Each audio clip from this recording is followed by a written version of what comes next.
हमारे चैनल को सब्सक्राइब करें और बेल आइकन को दबाना ना भूलें। गौरव को आप सभी को नमस्कार। गौरव मैथ्स के यूट्यूब चैनल पर मैं आप सभी लोगों का हार्दिक स्वागत करता हूं। दोस्तों, आप लोगों को पता है हमारा परसेंटेज का टॉपिक चल रहा है और परसेंटेज के अंदर हमारी 3 क्लासें कंप्लीट हो चुकी हैं और जो हमारी लास्ट क्लास हुई थी उस क्लास के अंदर मैंने आप लोगों को क्वेश्चन नंबर 40 और क्वेश्चन नंबर 41 घर से करने के लिए बोला गया था। तो जिन्होंने क्वेश्चन करा है उन्होंने आंसर दे दिए हैं कमेंट बॉक्स में, और जिन्होंने क्वेश्चन नहीं किया है या जिनसे क्वेश्चन नहीं हुआ है तो उन क्वेश्चनों को हम आज सोल्व करने वाले हैं। तो हम हमारे क्वेश्चंस की बात करते हैं। तो क्वेश्चन नंबर 40 आपकी स्क्रीन के ऊपर है और क्वेश्चन नंबर 40 में आप लोगों से क्या बोला गया है। क्वेश्चन नंबर 40 में आप लोगों से बोला है कि एक परीक्षा में 1100 लड़कों और 900 लड़कियों ने भाग लिया। यानी जो आपको लड़कों की संख्या दी गई है, परीक्षा में भाग लेने वाले लड़कों की संख्या और लड़कियों की संख्या, लड़कों की संख्या कितनी है 1100 और लड़कियों की संख्या कितनी है 900। यानी मैं कह सकता हूं कि परीक्षा में जो कुल विद्यार्थी बैठे हैं वो कुल विद्यार्थी कितने बैठे हैं 2000। आगे मुझसे क्वेश्चन में बोला गया उनमें से 50% लड़के और 40% लड़कियां उत्तीर्ण होती हैं, तो अनुत्तीर्ण विद्यार्थियों का प्रतिशत क्या होगा। मुझसे बोला गया लड़के जो पास हो रहे हैं वो 50%, यानी उत्तीर्ण कितने हो रहे हैं 50%, लेकिन मुझसे बात की गई है अनुत्तीर्ण की। तो मैंने बोला अगर 50% पास होते हैं तो क्या 50% ही फेल हुए होंगे क्या। और मैंने बोला 1100 को 50% परसेंटेज से 2 जीरो कैंसिल होती हैं, 11 पंजे 55, यानी कितने लड़के परीक्षा में फेल हुए या अनुत्तीर्ण हुए 550। इसी प्रकार मुझसे बोला गया लड़कियों का 40% पास होता है, तो मैंने बोला अगर 40% पास हुआ तो फेल कितने परसेंट हुए 60%। और मैंने बोला परसेंटेज निकाल लेते हैं, परसेंटेज से 2 जीरो गई, 9 छिंगी 54, यानी लड़कियां कितनी फेल हुई 540। 550 लड़के अनुत्तीर्ण होते हैं, 540 लड़कियां अनुत्तीर्ण होती हैं। मैंने बोला टोटल कितने हो गए, तो 5 और 5 10, 5 और 4 9, यानी 1090। तो 1090 ऐसे विद्यार्थी हैं जो परीक्षा में क्या हुए हैं अनुत्तीर्ण हुए हैं। कितने में से 2000 में से, और यही परसेंटेज मुझसे पूछा गया है। तो 1090 अनुत्तीर्ण हुए कितने में से 2000 में से, और प्रतिशत के लिए 100। 2 जीरो से 2 जीरो कैंसिल, 1 जीरो से 1 जीरो कैंसिल, 2 पंजे 10, 2 चौके 8 और पॉइंट का 5। तो जो आपका आंसर आया है वो आपका आंसर कितना आया है 54.5%। जो आपका आंसर आया है वो आंसर कितना आया है 54.5%। तो ये आपका क्या है क्वेश्चन नंबर 40 का आंसर। मैं एक बार जल्दी से रिपीट कर देता हूं। 1100 लड़के और 900 लड़कियों ने भाग लिया, तो टोटल विद्यार्थी कितने हो गए 2000। 50% लड़के और 40% लड़कियां परीक्षा में उत्तीर्ण हुई और अनुत्तीर्ण विद्यार्थियों का प्रतिशत पूछा गया था। तो अगर 50% उत्तीर्ण हुए तो अनुत्तीर्ण भी कितने हुए 50%, तो कितने 550। 40% लड़कियां उत्तीर्ण होती हैं तो अनुत्तीर्ण कितनी हुई 60%, और 60% 900 का कितना हुआ 540। मैंने टोटल करा 1090 विद्यार्थी अनुत्तीर्ण हो रहे हैं, कितने में से 2000 में से। तो परसेंटेज के लिए 100 से गुणा करते हैं, 2 जीरो से 2 जीरो गया, 1 जीरो से 1 जीरो, 2 पंजे 10, 2 चौके 8, कितना बचा 1, दशमलव लगाया जीरो के लिए और 2 पंजे 10। आपका आंसर कितना आया 54.5%। तो ये हमारा क्वेश्चन नंबर 40 है। अब हम बात करते हैं हमारे अगले क्वेश्चन की, जो क्वेश्चन आप लोगों को दिया गया था।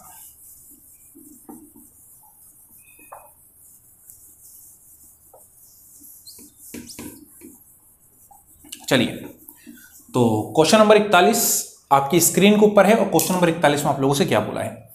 एक परीक्षा में लड़के और लड़कियों का अनुपात 3:2 है। तो आप लोगों को दिया हुआ है लड़के और लड़कियों का अनुपात, लड़के और लड़कियों का अनुपात 3:2। तो हमें पता है अनुपात से हम कैलकुलेशन आसान करना चाहते हैं, तो इसे 100 से गुणा कर दिया, इसे 100 से गुणा कर दिया, तो टोटल विद्यार्थी कितने हो गए 500। टोटल विद्यार्थी कितने हो गए 500। मुझसे बोला 60% लड़के और 40% लड़कियां पास हुई, तो फेल होने वाले विद्यार्थियों का प्रतिशत आप लोगों से पूछा गया है, वही आपके पिछले क्वेश्चन की जैसा है। मुझसे बोला कितने परसेंट लड़के 60%, और अगर 60% पास हुए तो मैंने पूछा फेल कितने हुए 40%। तो 300 का 40% कितना आएगा? 120। इसी प्रकार 40% लड़कियां पास हुई तो फेल कितनी हुई? 60%। और 200 का 60% कितना आया? 120। तो टोटल कितने हो गए? 120 और 120 240। तो 240 विद्यार्थी आप लोगों के फेल हुए, कितने में से? 500 से। और प्रतिशत के लिए 100। 2 0 से 2 0 कैंसिल आउट हुआ। 5 चौके 20, बचा 4 और 5 अट्ठे 40। आपका आंसर कितना आया? 48%। आपका आंसर कितना आया? 48%। तो ये आपका क्या है? क्वेश्चन नंबर 42 का आंसर। तो उसी टाइप के क्वेश्चन थे 27, 28, 40 और 41। अब हम हमारे आज के सेशन की बात करेंगे कि आज के सेशन में हम क्या क्या पढ़ने वाले हैं, किस तरह के क्वेश्चन हम सोल्व करने वाले हैं।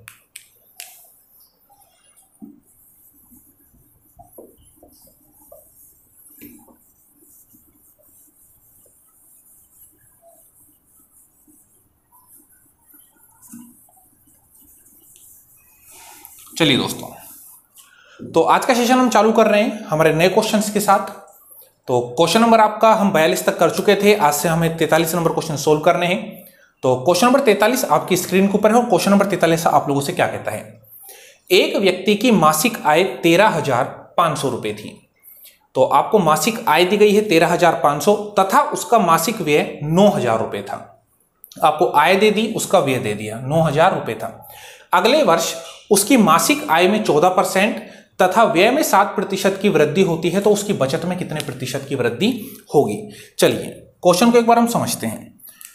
मुझसे बात की गई है उसकी मासिक आय की। मासिक आय, मुझे दिया गया है उसका व्यय। मुझे दिया गया है उसका व्यय। मुझे जो उसकी मासिक आय दी है वो मासिक आय कितने रुपए दी है? 13,500 रुपए। जो उसका मासिक व्यय दिया है वो कितना दिया है? 9,000 रुपए। अच्छा, अगर मैं आप लोगों से बोलता हूं कि कोई व्यक्ति 13,500 रुपए कमा रहा है, 9,000 रुपए खर्च कर रहा है, तो क्या आप यहां से इसकी बचत निकाल सकते हैं? क्या यहां से आप इसकी बचत निकाल सकते हैं? क्या बड़ा आसान सा तरीका है। मैंने बोला अगर मुझे बचत निकालनी है तो मैं आय में से व्यय को क्या कर देता हूं? घटा देता हूं। और अगर मैं आय में से व्यय को घटाता हूं तो 13,500 में से 9,000 गए तो 13 में से 9 गए, कितने बचे? 4 और 5 का 5। यानी उसकी बचत अभी कितनी है? 4500 रुपए की।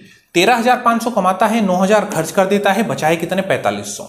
मुझसे क्या बोला गया कि उसकी आय में 14% की क्या हो रही है? वृद्धि। 14% की क्या हो रही है? वृद्धि। और उसके खर्च में कितने प्रतिशत की वृद्धि हो रही है? 7% की। उसके व्यय में कितने प्रतिशत की वृद्धि हो रही है? 7% की। और मुझसे पूछा है तो बचत में कितने प्रतिशत की वृद्धि होगी। मैं आप लोगों से कहता हूं कि अगर मैं 13,500 का 14% निकालूं तो परसेंटेज से 2 जीरो तो कैंसिल हो जाएंगी। 14 पंजे 70, हासिल लगी 7, 14 तिया 42 और 7 49, 14 एकम 14 और 4 18। यानी उसकी आय अगले वर्ष कितने रुपए बढ़ गई? 1890। मैं खर्च निकाल लेता हूं तो परसेंटेज से 2 जीरो खत्म, 9 7 63, तो खर्च कितना बढ़ा? 630 रुपए। तो मैं आप लोगों से कहता हूं 13,500 रुपए वो पहले कमा रहा था, 1890 अब उसका बढ़ गया है, तो कितना हो गया? तो ऐड कर लेते हैं। तो 0 9 8 और 5 13, 3 4 और 1 5, तो 15,390। और अगर मैं उसका व्यय ऐड करता हूं तो ये आपके पास आ जाता है 9630 रुपए। यानी अगले वर्ष उसकी इनकम हो गई 15,390 रुपए, खर्चा हो गया 9,630 रुपए। तो मैंने पूछा आप बता सकते हो बचत, तो मैं कहूंगा बचत के लिए क्या करना है? आय में से क्या घटा दो? खर्चा। घटाते हैं। 0 से 0 गया 0, 9 में से 3 गए 6, 13 में से 6 गए 7, 14 में से 9 गए 5। तो अब उसकी बचत कितनी है? 5760 रुपए। पहले वो बचा रहा था 4500 रुपए, अब वो बचा रहा है 5760 रुपए। मैंने पूछा उसकी बचत कितने रुपए बढ़ गई। मैंने पूछा उसकी बचत कितने रुपए बढ़ गई, तो आपका जवाब होगा कि 5760 में से 4500 घटा दीजिए। तो मैंने बोला उसकी बचत बढ़ गई कितनी? 1200 60 रुपए। लेस कर लेते हैं, 0 में से 0 गया 0, 6 में से 0 गया 6, 7 में से 5 गए 2 और 5 में से 4 गया 1। मैंने बोला 1260 रुपए उसकी बचत बढ़ गई, लेकिन कितने के ऊपर? 4500 के ऊपर। और प्रतिशत के लिए कितने से गुणा? 100 से गुणा। 2 0 से 2 0 मैंने कैंसिल आउट किया, 9 पंजे 45, 9 एकम 9, 9 चौके 36, 140, 5 से काटा तो ये मेरा गया 5 दूनी 10 और 5 अट्ठे 40। तो मैं कहता हूं कि उसकी बचत कितने परसेंट बढ़ गई? 28%। तो ये आपका पूरा क्वेश्चन था इंपॉर्टेंट। वापस जल्दी से इसे हम समझते हैं। एक व्यक्ति की मासिक आय 13,500 रुपए है और इस मासिक आय में से 9,000 रुपए खर्च कर देता है, तो बचे कितने? 4500। आय में से मैंने उसका व्यय घटा दिया, बच क्या गई? बचत। मुझसे बोला उसकी आय अगले वर्ष 14% बढ़ जाती है, खर्चा 7% बढ़ जाता है। तो मैंने देखा 13,500 का 14% बढ़ रही है, मतलब कितनी बढ़ रही है? 1890 रुपए। तो अब आय कितनी हो गई? 15,390। खर्चा बढ़ा 7% यानी कितने रुपए? 630 रुपए। तो 630 रुपए खर्चा बढ़ा, अब कितना हो गया? 9630 रुपए। मैंने बोला 15,390 कमा रहा है, 9630 खर्च कर रहा है, तो बचे कितने? 5760। 4500 रुपए पहले बचा रहा है, 5760 अब बचा रहा है। वृद्धि कितने की हुई? 1260 की। कितने पर? 4500 पर। प्रतिशत के लिए 100। तो उसकी जो बचत परसेंट आया वो कितना बढ़ा? 28%। तो जल्दी से स्क्रीनशॉट लेना चाहें स्क्रीनशॉट लीजिए या इसे नोट कीजिए।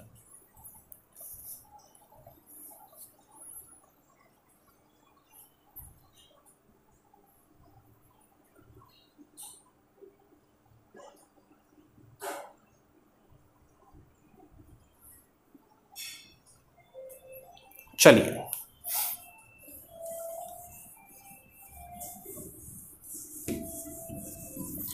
इसी तरीके का एक क्वेश्चन हम और सोल्व कर लेते हैं, जिससे आपका कॉन्सेप्ट बहुत अच्छे से क्लियर हो जाए।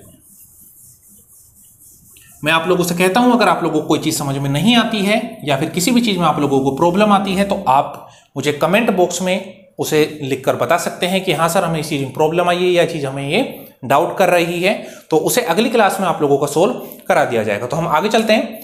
तो आगे चलते हैं क्वेश्चन नंबर 44 की ओर। तो क्वेश्चन नंबर 44 आपकी स्क्रीन के ऊपर है और क्वेश्चन नंबर 44 आप लोगों से क्या कहता है? क्वेश्चन नंबर 44 में बोला गया है एक व्यक्ति की मासिक आय 6,000 रुपए थी तथा उसका व्यय 5,000 रुपए था।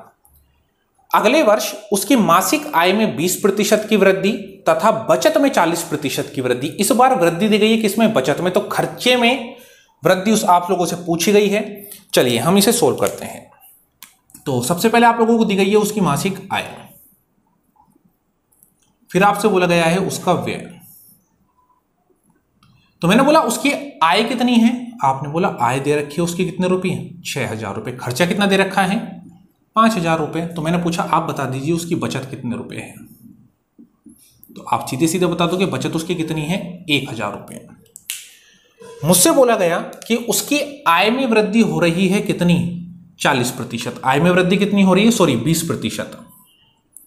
आय में वृद्धि कितनी हो रही है? 20%। और उसकी बचत में वृद्धि कितनी हो रही है? 40%। बचत में वृद्धि कितनी हो रही है? 40%। मैं आप लोगों से कहता हूं कि आय में 20% वृद्धि तथा बचत में 40% वृद्धि। 6,000 का 20% कितना? परसेंटेज से 2 जीरो गई, 6 दूनी 12, तो कितने की वृद्धि हो रही है? 1200 की। 40% कितना हो जाएगा? 400। 6,000 थी, 1200 बढ़ गया, तो अब आय कितनी हो गई अगले वर्ष? 7200। बचत कितने की हो गई? 1400। पिछले क्वेश्चन में क्या करा था? बचत निकाली थी आय में से खर्चे को घटाकर। अब मुझे क्या निकालना है? खर्च यानी व्यय। तो मैं आय में से क्या घटा दूंगा? बचत घटा दूंगा। मैंने बोला 7200 में से 1400 घटा दीजिए, और जब मैं 7200 में से 1400 घटाता हूं तो मेरे पास आता है 0 0, 12 में से 4 गए 8, 6 में से 1 गया 5, कितना आया? 5800। यानी अगर वह पहले व्यय यानी खर्च कर रहा था 5,000 रुपए, तो अब वो खर्च कितने कर रहा है? 5800। मैंने पूछा कितने रुपए बढ़ा लिए? 800 रुपए। और मैंने आप लोगों से बोला ये 800 रुपए जो उसके बढ़े हैं वो कितने पर? 5,000 पर। तो मैंने बोला खर्चे में 800 की वृद्धि हुई, कितने के ऊपर? 5,000 के ऊपर। और प्रतिशत के लिए कितने से गुणा? 100 से। 2 जीरो से 2 जीरो, 1 जीरो से 1 जीरो, 5 से काटा, आपका आंसर कितना आया? 16 प्रतिशत। आपका आंसर कितना आया? 16%। तो ये आपका क्या था? क्वेश्चन। जल्दी से इसे देखिए एक बार।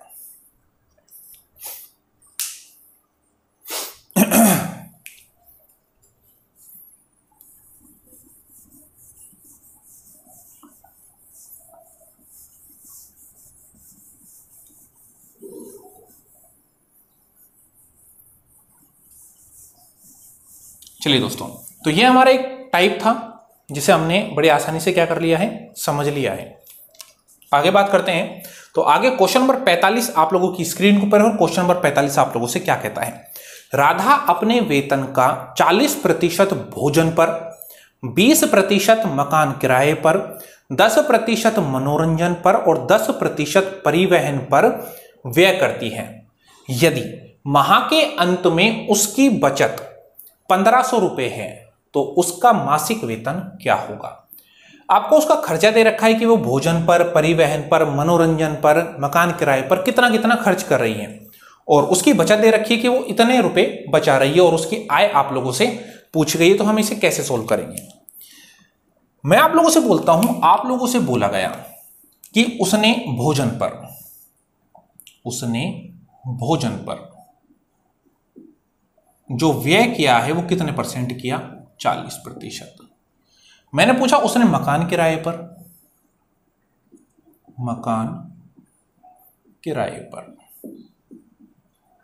खर्च किया कितने परसेंट खर्च किया? 20% खर्च किया। मैंने बोला उसने मनोरंजन पर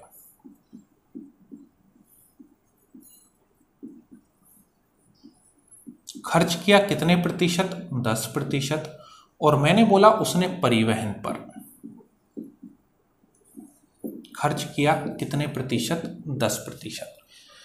वह भोजन पर खर्च करता है 40, खर्च करती है 40%, मकान किराए पर 20%, मनोरंजन पर 10% और परिवहन पर भी कितने? 10%। तो मैंने पूछा उसका कुल व्यय कितना हो गया?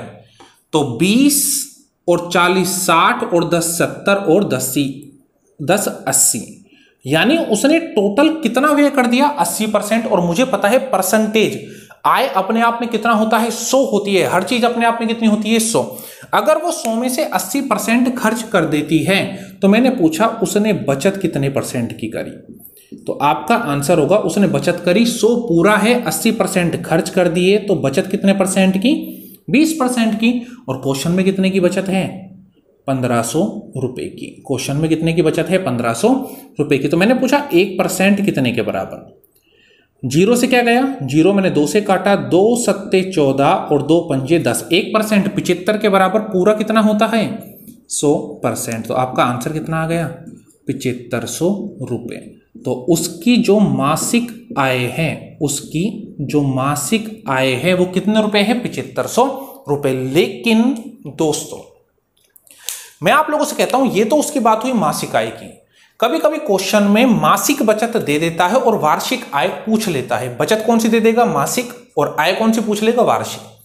तो मैं आप लोगों से कहता हूं अगर ये मासिक आय है और मैं निकालना चाहता हूं कौन सी आय? वार्षिक आय। आपका आंसर तो क्या हो गया इस क्वेश्चन का? 7500 रुपए। मैंने बात करी आप लोगों से उसकी वार्षिक आय की। तो अगर वो एक महीने में 7500 रुपए कमा रहा है तो पूरे साल में कितने कमाएगा? 7500 गुणा 12 महीने होते हैं तो 12 से गुणा कर दिया। तो मेरे पास आंसर आएगा 0 0 12 पंजे 60, हाथ से लगी 6, 12 सत्ते 84 और 6 90। यानी उसने पूरे साल में कितने रुपए कमाए होंगे? 90,000 रुपए। तो ये आपकी कौन सी आय हो जाएगी? वार्षिक आय। क्या क्या करो? बड़ा सिंपल सा हमारा कॉन्सेप्ट। 40%, 20%, 10% और 10% वो खर्च कर रही है तो मैंने टोटल व्यय निकाला 80%। अगर 80% खर्च किया तो बचाया कितना? 20%। क्वेश्चन में कितना? 1500। 100% की वैल्यू कितनी आ गई? 7500। यही हमारा क्या था? आंसर। देखिए एक बार।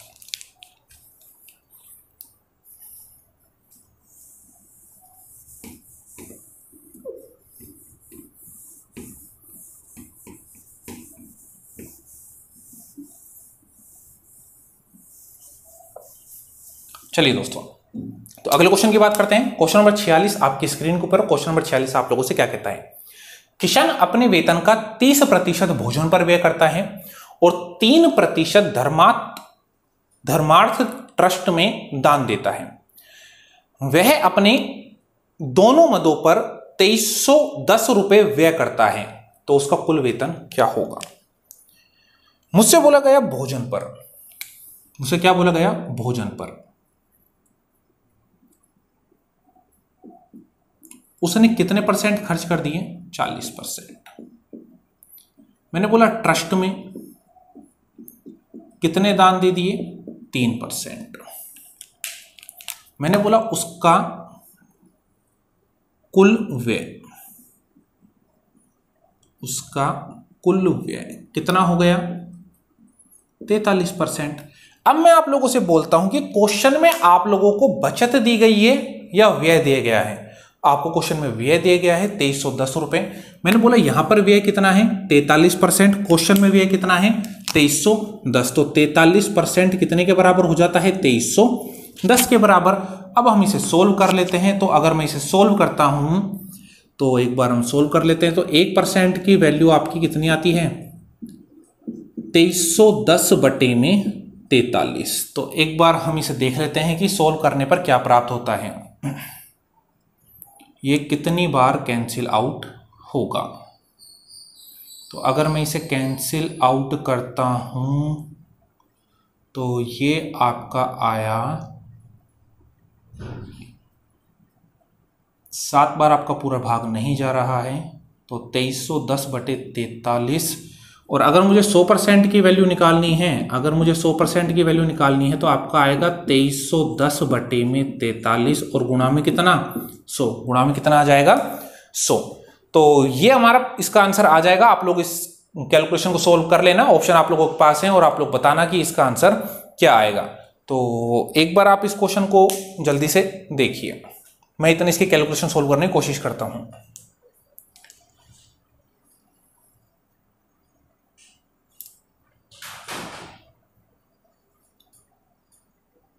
चलिए इसकी कैलकुलेशन आप लोग कर लेना।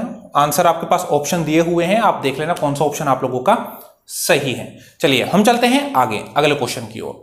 तो अगले क्वेश्चन की अगर मैं आप लोगों से बात करता हूं तो अगला क्वेश्चन अभी हम सोल्व करने वाले हैं। मैंने बोला अगर अगले क्वेश्चन में और इन क्वेश्चनों में मैं आपसे पूछूंगा कि डिफरेंस क्या दिया हुआ है आपको क्वेश्चन के अंदर, एक छोटा सा शब्द जिसका डिफरेंस आप लोगों को दिया गया है और उस छोटे से शब्द को आप लोगों को पकड़ना होता है। जैसे अगर मैं बात करता हूं क्वेश्चन नंबर 47 आपकी स्क्रीन पर है, और क्वेश्चन नंबर 47 में आप लोगों से क्या बोला है? क्वेश्चन नंबर 47 में आप लोगों से बोला है कि नीलम अपनी कुल आय का 20%, नीलम अपनी कुल आय का 20% मकान के किराए पर, शेष का 70%, मेरे पास एक शब्द का यूज किया गया है, किसका? शेष का। शेष का 70% घरेलू मदों पर खर्च करती है। यदि वह 3600 रुपए की बचत करे तो उसकी कुल आय क्या होगी? आप लोगों को दिया गया मकान के किराए पर 20% खर्च कर दिया, शेष का 70% घरेलू मदों पर खर्च कर दिया। तो अगर मैं इस क्वेश्चन को 100 मानकर करने की कोशिश करता हूं तो एक बार आप समझने की कोशिश करना।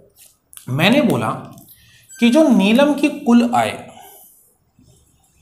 नीलम की कुल आय मैं मान लेता हूं कितने रुपए हैं? 100 रुपए। मैंने फिक्स कर दिया कि नीलम कितने रुपए कमा रही है? 100 रुपए। मुझसे बोला क्या गया क्वेश्चन में बोला गया 20% मकान के किराए पर।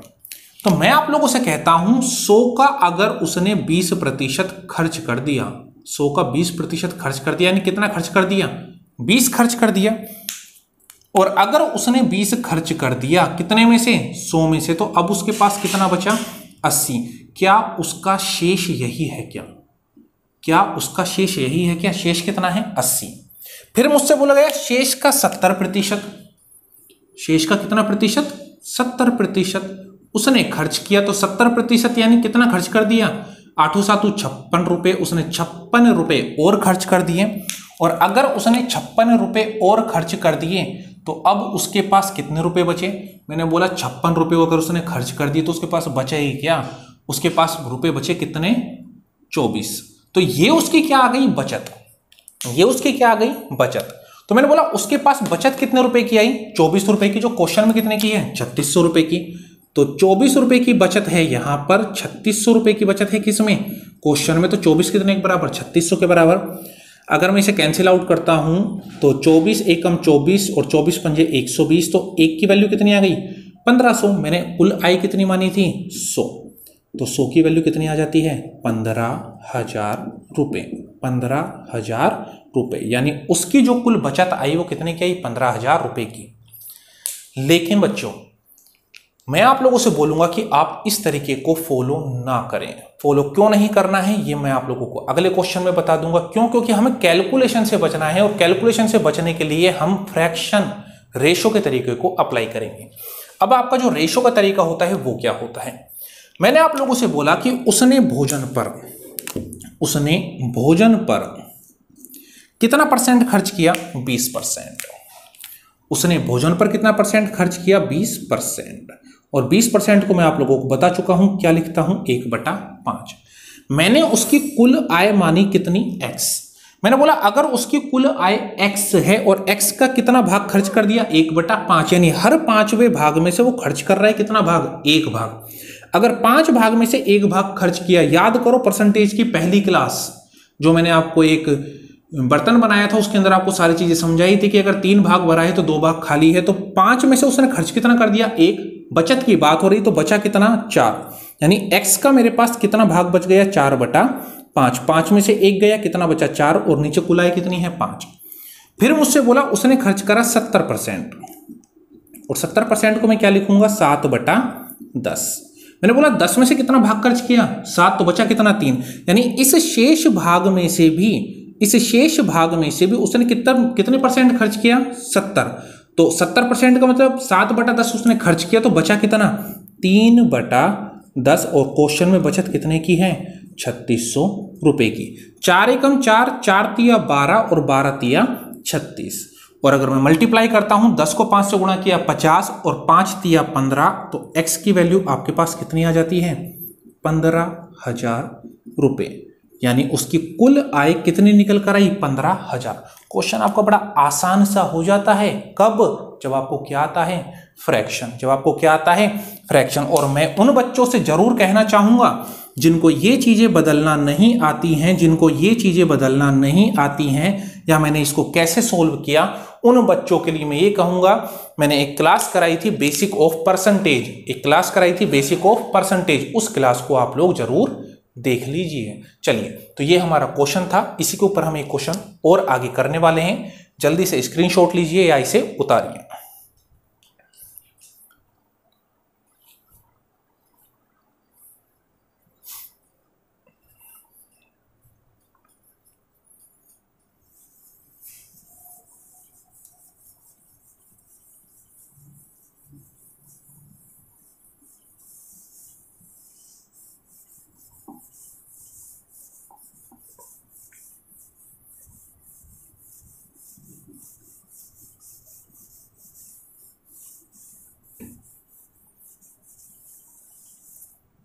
चलिए, तो अगला क्वेश्चन सोल्व करते हैं। क्वेश्चन नंबर 48 आप लोगों की स्क्रीन के ऊपर है और क्वेश्चन नंबर 48 आप लोगों से क्या कहता है।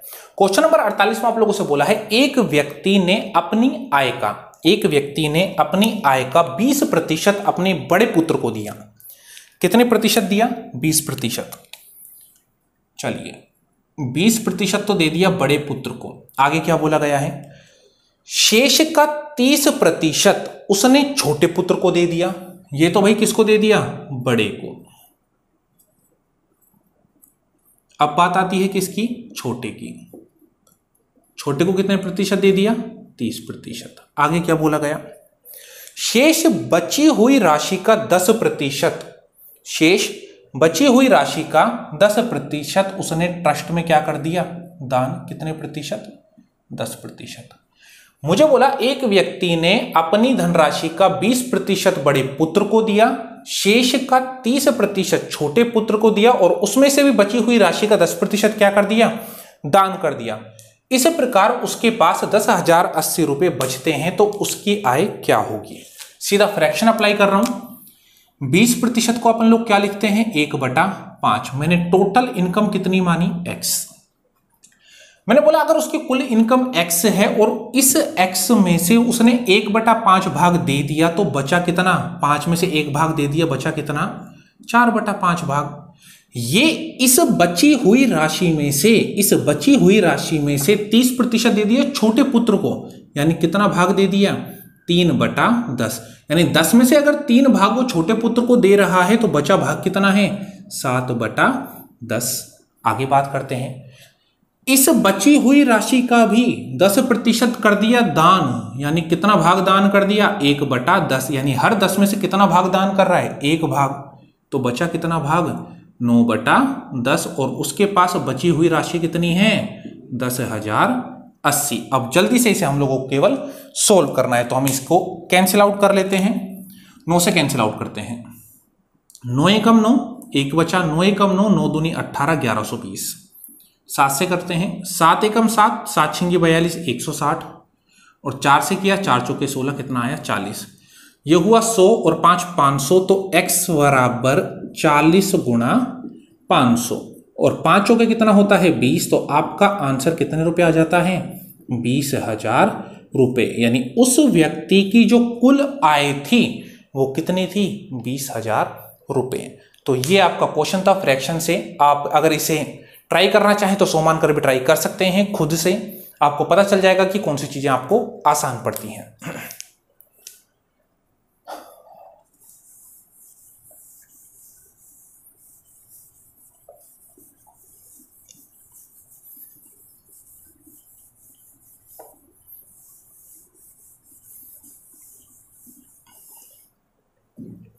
आशा करता हूं आप लोगों को चीजें समझ में आई होंगी, और अगर आप लोगों को चीजें समझ में आई होंगी तो आप लोगों को पता है आप लोगों को क्या करना है, वीडियो को शेयर करना है।